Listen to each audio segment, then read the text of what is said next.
주식 투자 심플하게 충분하게 스텝스. 오늘은 중국 주식 전쟁 시간인데 정말로 중요한 중국에 관한 내용이 이제 있어서 제가 우리 정연구원하고 같이 좀 뭐랄까 도움이 되려고 나왔습니다.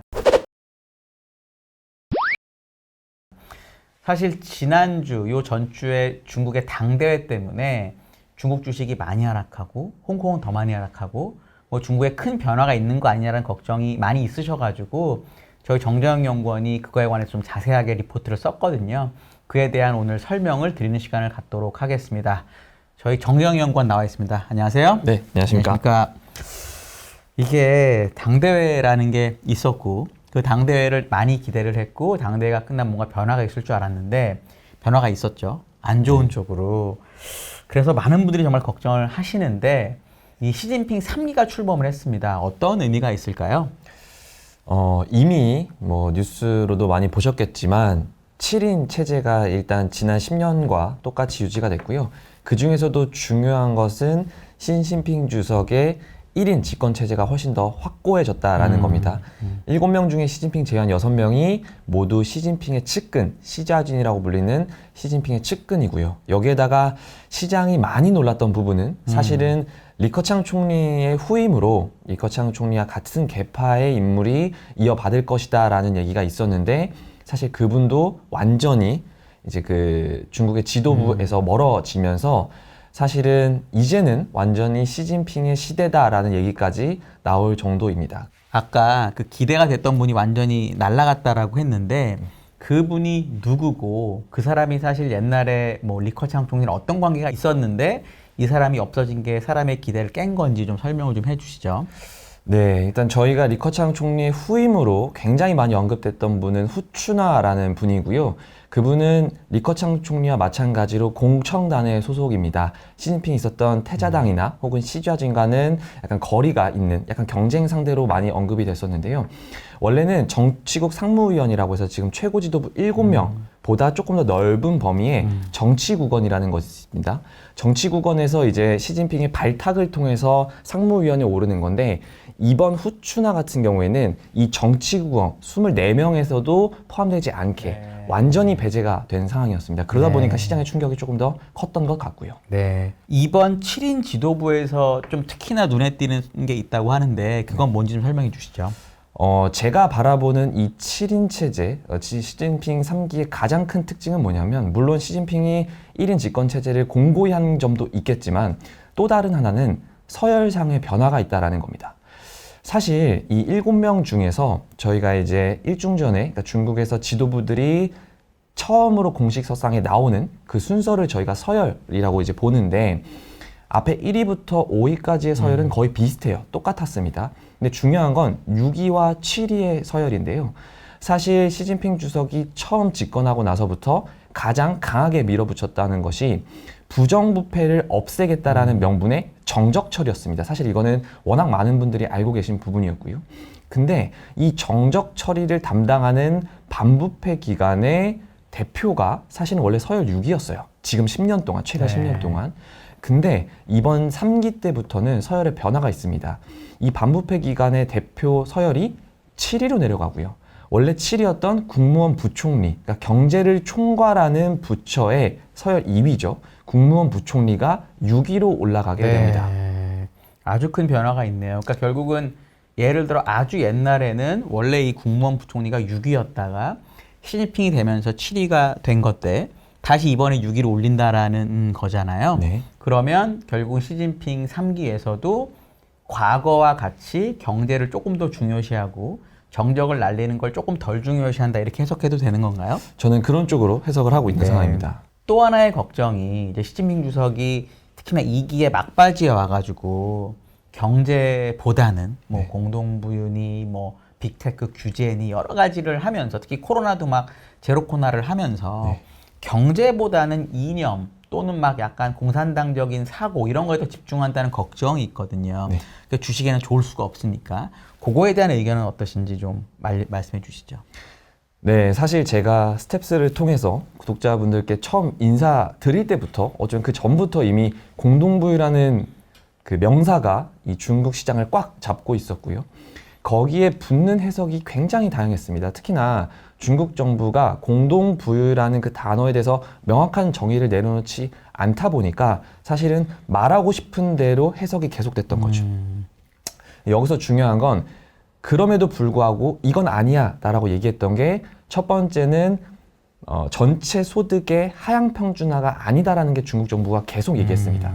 그 말은 즉 계속해서 소득이 늘어나고 혹은 지금 빈부격차가 벌어진다는 이유로 부동산을 때리고 빅테크를 때렸는데 이 빈부격차가 지금 최근의 2년 정책을 통해서 줄어들어야 사실은 정상이라는 거죠. 네. 근데 데이터를 보니 지금 최근에 2년 동안의 과격한 정책 변화가 사실상 중국 정부가 아니라고 했던 부분을 다시 한번 다 드러내게, 증명하게 만드는 사건이었습니다. 대표적으로 사실 소득의 하향 평준화가 아니라고 하지만 최근에 동태적 제로 코로나와 빅테크 규제, 부동산 규제로 인해서 중국의 가처분 소득 증가율이 지난 코로나19 이전 수준의 절반 수준밖에 안 되는 상황이고요. 여기에다가 더 중요한 건 뭐냐? 빈부격차를 넓히지 않겠다라는 게 중국 정부의 생각이었는데 올해 들어서 다시 도시와 농촌 간, 그러니까 도농 간의 가처분 소득 비가 더 확대되는 모습을 보이고 있는 상황입니다. 즉, 저는 개인적으로 정책의 과도기에서 1차적으로는 실패하지 않았나라고 생각을 하고 있어요. 네. 동태적 제로 코로나 어떻게 보시나요? 동태적 제로 코로나는 제가 이미 몇 번 이제 촬영을 통해서 말씀을 드리긴 했는데, 물론 아직까지 동태적 제로 코로나는 틀이 깨진 건 아닙니다. 여전히 시진핑 주석의 입에서 동태적 제로 코로나가 나오고 있지만, 중요한 건 뭐냐? 계속해서 그 틀 안에서 변화가 있다라는 거죠. 이미 중국의 국제선 항공 노선 같은 경우에는 전년 대비해서 플러스로 완전히 전환된 상황입니다. 물론 작년에 기저가 너무 낮은 것도 있었지만 계속해서 중국 정부가 중국인과 외국인들이 만나는 이 접점을 넓혀가려고 하고 있는 상황이고요. 특히나 여기에 맞춰서 각 지방정부에서는 해외 입국자의 격리 기간을 계속해서 줄이고 있는 상황입니다. 외국 사람들을 점차 중국 쪽으로 불러오겠다라는 거죠. 네.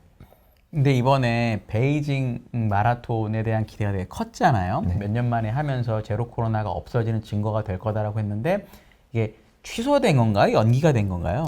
제가 원문을 확인해 봤을 때는 취소라는 단어는 없었고요. 대신 연기였는데 아쉬웠던 점은 향후 재개 일자를 추후 통보하겠다라고 네. 얘기했기 때문에 무기한 연기됐다라고 해석하면 될 것 같습니다. 북경의 날씨가 어떤가요? 11월 원래 16일인가 6일인가에 해야 되는 거였잖아요. 이게 연기가 되면 겨울에 마라톤 뛸 수 있나요, 북경? 사실 많이 춥습니다. 많이 춥죠. 추워서. 그럼 결국은 실질적으로는 취소라고 봐야 하는 게 맞겠네요. 네, 그렇죠. 일단 올해 안에는 재개되기는 어렵다라고 일단 보고 있습니다. 그 다음에 이제 경제에 중요한 거는 주석이 있고 중국은 네. 그 다음에 이제 총리가 있지 않습니까? 네. 근데 주석이 약간 대외적이고 뭐 이런 거를 하고 총리가 약간 내치를 결정하는 것처럼 우리가 알고 있잖아요. 네, 맞습니다. 그래서 이제 리커창 총리라는 사람이 주식이 어려울 때 나타나기도 하고 막 이랬어요. 옛날에 막 중국이 어려울 때 원자바오 총리가 나와서 뭐 긴축도 하고 이랬었던 걸 사람들이 기억을 하는데 이번에 리커창 후임으로 리창 상하이 당서기가 유력하다고 하는데요. 요 리창이라는 사람이 어떤 사람이고 요게 어떤 의미를 갖는지 좀 얘기를 좀 해주시죠. 네. 리창 상하이 당서기 같은 경우에는 대표적인 시좌진 인물입니다. 과거에 시진핑 주석이 지방에서 근무할 때 같이 근무했던 인물인데요. 대신 지금 이 시좌진에 포함되는 리창 역시도 시진핑의 경제 길에 맞춰서 갈 것이다라는 얘기가 많아요. 근데 그의 행보, 과거의 행보를 조금 살펴보면 저는 개인적으로 생각하는 게 시진핑이 이 A라는 방향을 가면 A라는 방향에 갈 때 문제가 될 만한 사안들을 이 리창이라는 리커창 총리의 후임으로 유력한 이 자가 중간중간 커트 아닌 커트를 해줄 수 있지 않을까라는 생각을 하고 있습니다. 왜냐면 첫 번째로 이 리창이라는 분이 원래 저장성의 이제 당석이셨습니다. 그 기간 동안 뭘 했냐면 저희가 제일 빅테크 기업들 중에 충격을 많이 받았다라고 하는 알리바바죠. 알리바바와 함께 협업을 하면서 거의 알리바바를 키운 인물처럼 생각해 주시면 될 것 같아요. 특히나 뭐 알리바바가 혁신을 이끌어주고 여기에다가 뭐 세금이나 특히나 이제 기업들이 세금을 많이 내다 보니까요. 그 부분에 대해서 재정에 대해서도 굉장히 많은 도움이 된다라고 하면서 알리바바를 계속 띄워주는 역할을 해줬었고요. 저지항성 당서기를 끝내고 나서 이제 상하이로 넘어오게 됩니다. 상하이로 넘어와서는 어떤 걸 하시냐? 아시겠지만 상하이에 지금 테슬라 상해 공장이 있죠. 테슬라를 유치한 인물로도 유명합니다. 그러니까 즉 중국 내에서는 이런 굵직굵직한 경제 이벤트를 최근에 특히나 2000년대 이후에는 계속해서 가져오는 역할을 해왔고요. 그 다음에 아까 잠깐 원자바오 말씀해 주셨는데 네. 사실 이 리창이라는 분이 중앙정부에서의 경험이 부족하다라는 게 좀 컸었어요. 근데 반대로 원자바 같은 경우에는 지방 경력이 부족한데도 불구하고 사실은 그 전에 후진타오와 함께 중국 경제를 잘 이끌어 왔었습니다. 네. 이번에 리창 같은 경우에는 오히려 지방 정부, 특히나 저지항성이나 상하이 같이 주요 경제 도시 중심으로 이제 긴 시간 동안 임기를 해왔고 이런 그 기초를 토대로 시진핑이 지금 약간 불안하게 조금 더 경제보다 이념을 앞세울 때마다 옆에서 좀 더 조력자 입장에서 시장과 최대한 친근한 관점을 말해줄 수 있는 사람이 아닌가라는 내용이 조금씩 나오고 있고요. 특히나 제가 오늘 방금 전에 뉴스를 보니까 그 리창과 친한 외국계 인사들 같은 경우에는 그 어느 사람들보다 리창이 시장 친화적인 인물이다라고 평가를 했다고 합니다. 네. 그러니까 이게 정영권 얘기를 제가 들어보니까 이런 것 같습니다.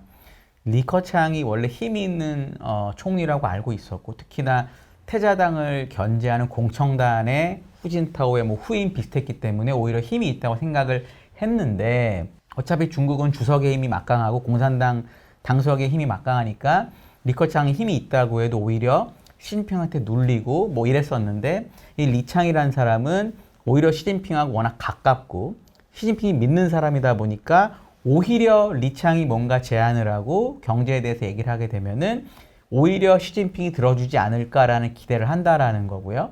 그리고 과거 사례를 보면 글로벌 기업인 테슬라나 알리바바 같은 기업을 유치해서 뭐 잘했다 이런 식의 기대가 있다라는 거거든요. 그러니까 우리가 표면적으로 보면은 중국의 이 지도부를 봤을 때는 전부 시진핑 마음대로 할 것 같지만 오히려 내부에 있는 사람을 보면 안 그럴 수도 있다라는 게 저희의 생각이라고 보시면 될 것 같습니다. 또 중요한 이슈가 있네요. 지금 사실 이 TSMC라고 하는 대만의 기업이 3분기 실적도 잘 나오고 4분기 가이던스도 좋고 모든 게 좋은데 최근 들어 주가가 특히 안 좋습니다. 삼성전자보다도 안 좋은데 당연히 이거에 영향을 미친 건 시진핑이 대만을 침공하고 뭐 이런 거잖아요. 침공하면 회사가 없어지는 거니까. 그러니까 당연히 그럴 수밖에 없겠죠. 요 대만 침공에 대한 사안은 어떻게 생각하시는지 얘기를 좀 해주시죠. 네, 사실 저희가 아무도 예상하지 못하게 러시아와 우크라이나 전쟁이 벌어졌습니다. 그래서 제가 전쟁이 절대 안 날 거다라고 말씀드리는 건 너무 그렇게 확답은 드릴 수 없을 것 같아요. 대신 저의 현재까지의 상황을 본다라고 하면 지금 당장 과도한 우려는 좀 불필요하다라고 보고 있습니다. 일단 첫 번째는 가장 최근에 이제 그 시진핑 주석이 20차 당대회를 시작하면서 했던 그 보고였죠. 거기에서 이중부정에 들어갑니다. 무력 사용을 하지 않겠다라는 약속을 절대 하지 않겠다라고 얘기를 해요. 그 말은 즉 우리가 무력 사용을 할 수도 있다라는 의미이죠. 그러다 보니까 이제 사람들이 놀라서 특히나 외신 보도에서는 곧 있으면 이제 무력 통일이 가능하겠다라는 얘기가 나오고 있는 상황입니다. 근데 그 내용을 조금 더 보면 그 문구의 앞을 먼저 보겠습니다. 그 문구의 앞에는 우리는 최대한 평화적인 방법을 유지하기 위해서 노력할 것이나 라는 단어가 붙어요. 근데 저희가 이제 언제나 but 뒤에가 중요하니까 이제 거기 무력 사용이 조금 더 강조된 것 같은데 일단 기본적인 방침은 현재 평화적인 그러니까 현상 유지를 최대한 지키겠다라는 게 중국 정부의 생각이고요. 그 다음에 이제 그 문구 뒤에 무력 사용 뒤에 붙는 문구는 우리가 무력을 사용하는 대상은 외부 세력, 일부 외부 세력이나 혹은 대만 내의 독립분자들이라는 걸 명확하게 명시합니다. 그리고 하나 더 뒤에 붙는 게 대만 동포들을 향해 절대 총을 쏘지 않겠다라는 단어까지 포함을 시키죠. 그래서 일단 중국 정부가 이런 애매모호한 상황을 최대한 깔끔하게 만들어주기 위해서라도 대만의 그 무력 사용 관련된 내용을 좀 명시했다라고 저는 보고 있고요. 두 번째 말씀드리고 싶은 건 이제 대만 측 입장입니다. 대만의 총통의 임기는 4년이고요. 2020년부터 지금 차잉원 총통께서 연임을 하고 계신 상황이고 2024년의 초에 이제 바뀌게 됩니다. 여기서 중요한 게 뭐냐면 사실 2019년부터 2020년 초까지, 그러니까 선거운동이 한창 됐을 때는 트럼프 대통령이 이제 미국에 있었죠. 그 당시에 홍콩에서 시위가 벌어지고 미국이 홍콩을 감싸는 듯한 제스처를 보이면서 사실 대만인들이 홍콩 힘내라, 홍콩인들 힘내라 라고 적극적인 지지를 보냈어요. 그러면서 당연히 대만 내에서는 반중국에 대한 심리가 결국엔 표심으로 이어졌었고요. 근데 올해는 좀 다릅니다. 사실 2019년이랑 비교해서 올해가 조금 더 반중국 심리가 성향이 더 늘어날 수 있는 시점이었죠. 펠로시 의장도 왔다 가고 미국이 대만과 무기도 같이 만들겠다라고 얘기를 하는 상황입니다. 그런데 그 표심이 움직이고 있지 않아요.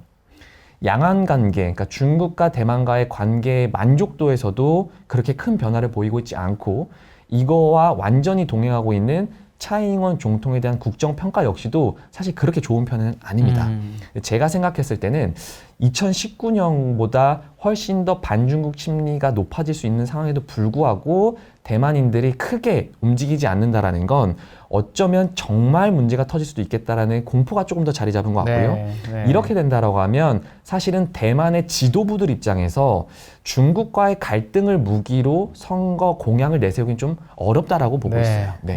자, 결국은 만약에 내가 힘이 약한 사람이에요. 근데 나 가까운데 힘이 센 사람이 있는데 이 사람이 정말로 나를 때릴 것 같지 않거나 나를 죽일 것 같지 않으면 나의 이익을 위해서 이 사람하고의 대결 구도를 이용할 수 있는데 정말 이 사람이 나를 때릴 것 같고 정말 이 사람이 나를 죽일 것 같으면 여기에 대한 대항하는 생각을 못 한다라는 느낌이거든요. 그러니까 대만도 요 전에는 중국이 그럴 것 같지 않으니까 어느 정도는 약간 대항하는 느낌을 가졌다면 지금은 대만 국민들 자체가 어느 순간이 되면 중국이 진짜 우리를 칠지도 모른다고 걱정하기 때문에 오히려 중국하고 잘 지내보자는 쪽으로 다음 선거에 할 수 있다 뭐 이런 내용인 거잖아요. 네, 맞습니다. 그렇죠. 그러니까 결국 대만하고 중국 관계는 외부에서 뭐라고 하든지 간에 대만하고 중국이 결정할 일일 것 같은데 대만이 만약에 중국에 굳이 많이 대항하고 굳이 막 뭐랄까 미국이랑 너무 가까이 붙고 이러지만 않으면 굳이 중국도 대만을 거칠게 다룰 필요가 없다라는 게 이제 저희의 생각이라는 겁니다.